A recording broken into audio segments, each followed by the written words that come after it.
guys, welcome back to Big Spruce Farm. So there's been a thing that we've been thinking about for a while, and some of you might hear what I'm about to say and you'd be like, that's nuts. Why are you doing that? And I admit it's maybe a little crazy, but hear me out. We're buying a bulldozer.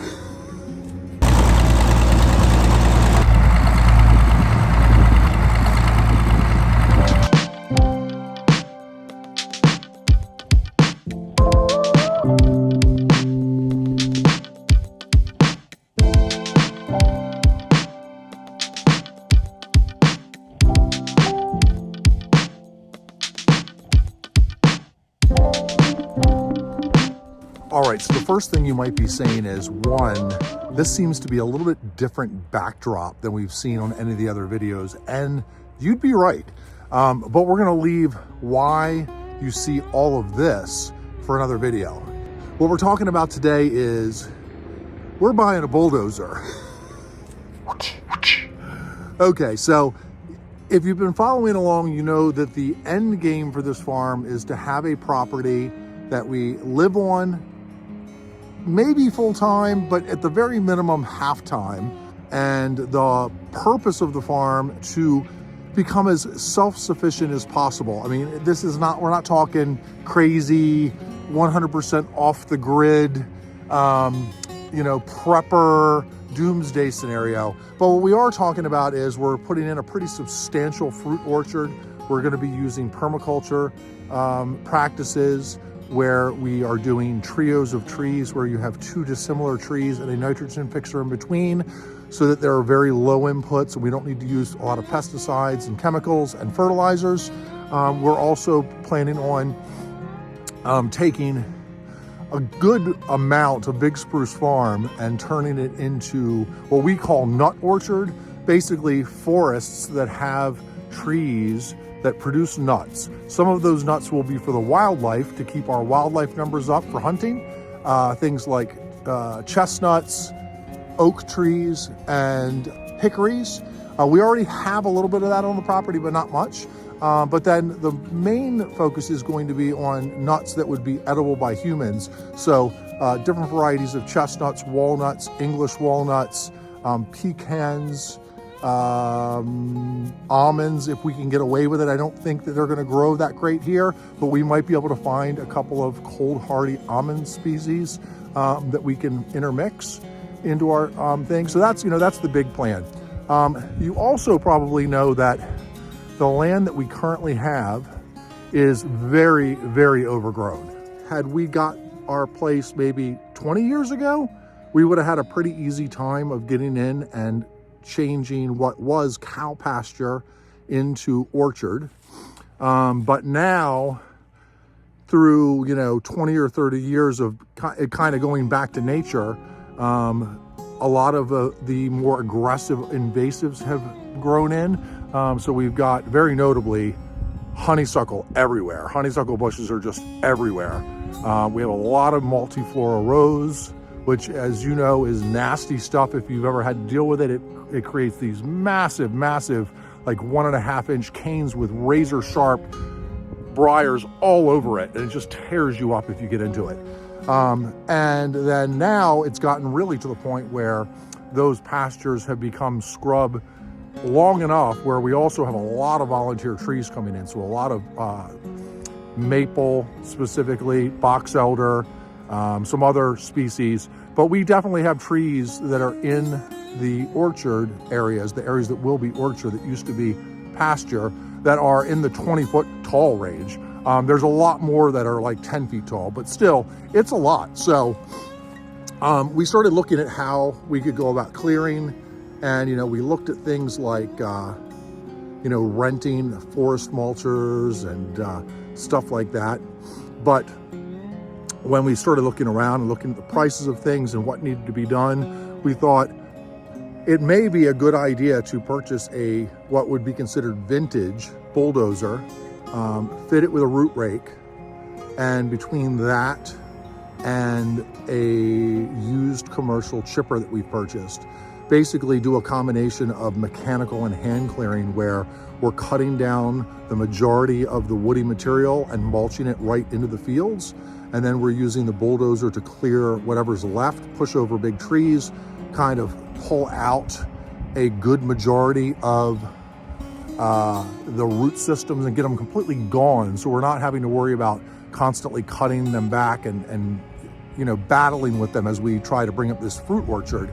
So there's a gentleman that lives in upstate New York that also happens to have a YouTube channel called Buying the Farm, and last year he purchased a vintage bulldozer to clear off a small farmette that he had bought.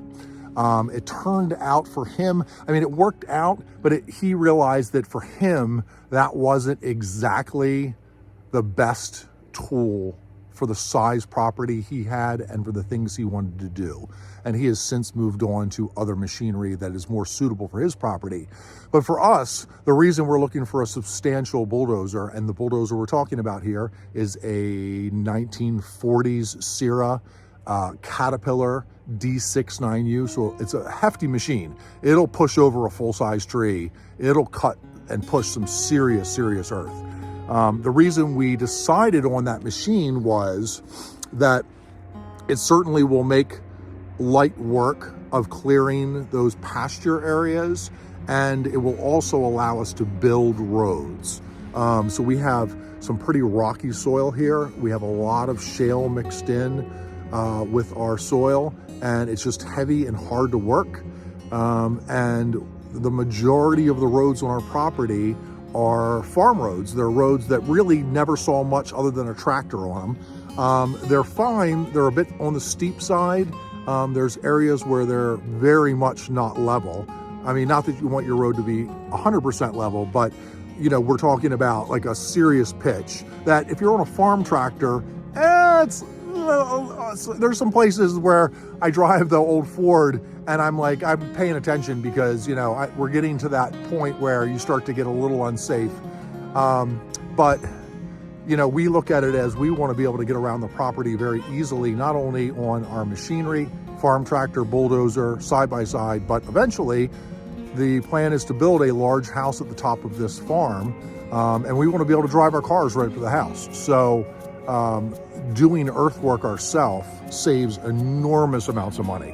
To have a large D6 Caterpillar at your beckoning call, to be able to cut things in and push things around and do earthworks, build ponds, create roads. We thought it was a pretty good deal. Dave gave us a pretty nice deal on the bulldozer. We paid him what he paid for it, so he's kind of passing it on to us. Does have a couple of things that it needs fixing. One of the steering clutches is pretty iffy, so I can see pulling the steering clutches on the machine and redoing those. We got a couple of leaks that I don't think are a big deal. It's an old machine that hasn't been run much, so I think that a couple of hoses, replacements here and there, hydraulic cooling system hoses, and that should be pretty good. But overall, it runs good. It's a beast of an old machine. It's, what does that make it, like 70 years old, 80 years old? I mean, it's from like the late 40s, early 50s, I believe. And it just goes, man. That diesel engine is no joke. So here we are showing up at Dave's place, taking a quick look around and meeting Dave for the first time. I have to say that when you first see the machine, it's quite intimidating. It's a big piece of metal. It's certainly, not not for the chicken or the faint of heart.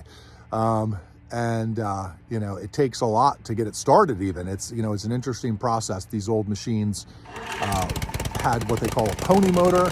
So the diesel engine was so large, and the electrical starting systems of the time were not sophisticated. They certainly weren't powerful enough to turn over one of these massive diesel engines. So what they would do is they would get this little 2-cylinder gasoline engine started. That gasoline engine would run for a little bit and circulate coolant. It shares a cooling system with the diesel engine. So heating up the coolant, heating up the oil, getting that pumping through the big engine and warming that engine block up a little bit. And then once you feel that you've let it run long enough, you engage a pinion and clutch system like a starter would do. And then that pony motor, that little 2-cylinder gas motor, turns over the starting mechanism and gets the diesel injectors firing and fires over the diesel engine.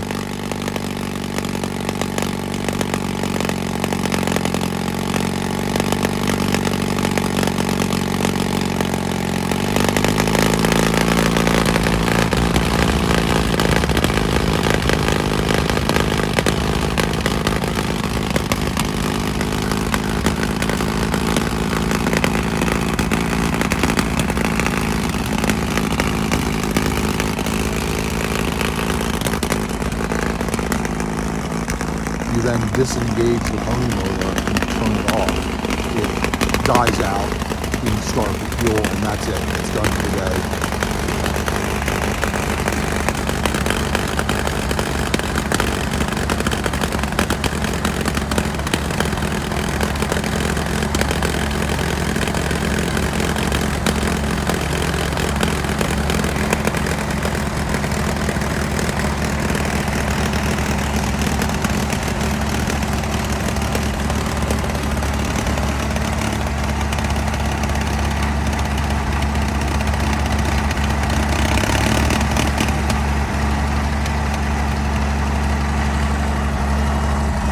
Now you're running a diesel and you just run it. With those diesels, they're so fuel efficient that, like, you know, if you're out there working for 4 or 5 hours, you go work for a few hours, you put it back all the way to its lowest idle, and you take a lunch break and just let it putt along. It doesn't burn almost any fuel, and you fill it up, you know, put 20 more gallons of diesel into the tank and then work for a few more hours.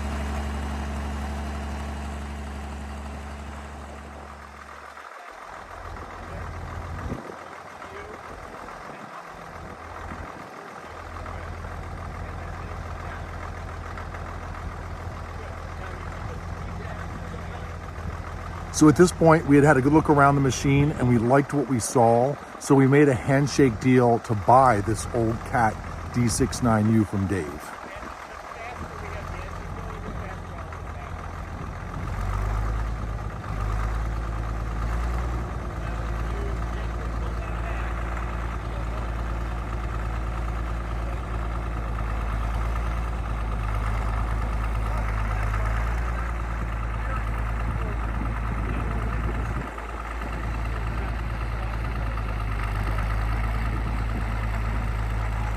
Now that we decided that this old cat was going to come live at Big Spruce Farm, Dave thought it would be a good idea if I got a crash course in how to run the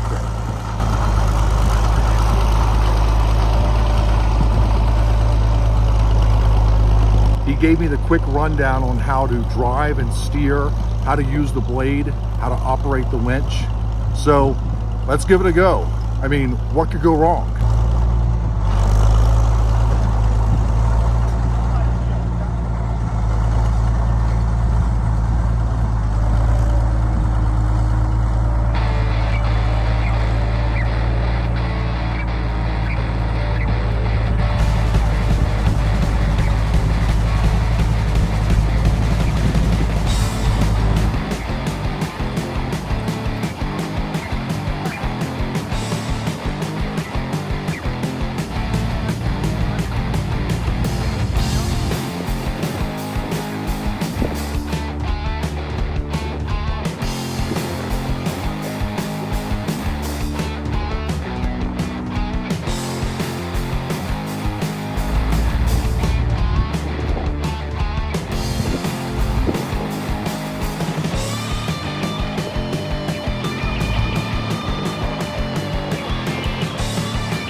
I have to say it's pretty tricky. There's a lot of levers and gears and pedals, and you have to figure out not only how to use them all, but how to coordinate them.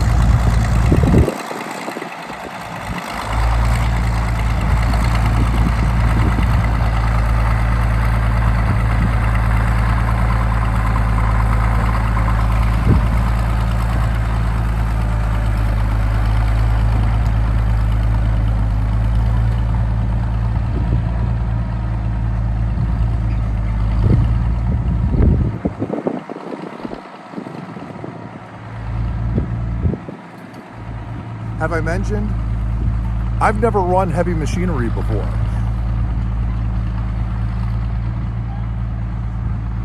He said, oh yeah, this is going to be fun. I can tell. I'm trying to figure out what he destroys while he's learning it. Okay. Anything that's in its way, it's going over, so...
it is.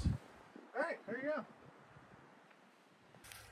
Anyway, I think that's going to do it for this week. We've got a handshake deal to buy a bulldozer. We'll be back to Dave's place to pick it up in a couple of weeks. But until then, thanks for joining us. If you like this video, give it a thumbs up. Maybe leave a comment below and let us know what you think about us buying a antique bulldozer. Is it an awesome idea or are we idiots? Maybe both. Anyway, thanks for joining us. We appreciate you watching, and we'll see you next week on Big Spruce Farm.